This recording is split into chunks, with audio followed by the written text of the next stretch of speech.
Oh, hi everybody. How are you? Please speak loudly, speak loudly. And now, today I came in front of you with a new video.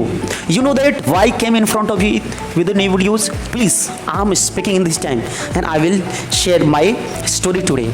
So I would like to share my story about my past time. Past time. You know that past time. So let's get started without wasting times. So please watch this video till the end, and I suggest you. If I talk about 2 years ago, in that times I did not how to speak in English language. Right now I'm able to how to speak in English language with confidently. Why? So when I used to speak in English, when I used to try to speak in English language, that times I was not able to how to speak English language. So that's why just I try to speak. Oh my God, how to speak in English language? Which way is best for me?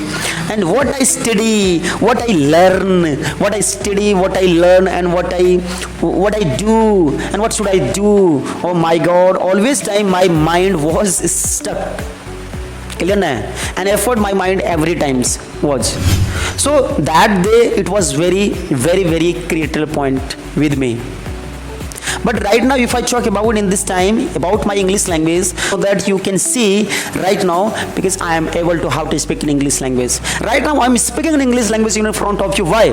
Because I studied, I understand, I try to understand, and I practice every day. You still you know that still I practice every day. If you are new person, so please watch this video till the end first of all, and please subscribe to my YouTube channel and share this video, and please comment in the comment on box. Okay, it's okay now.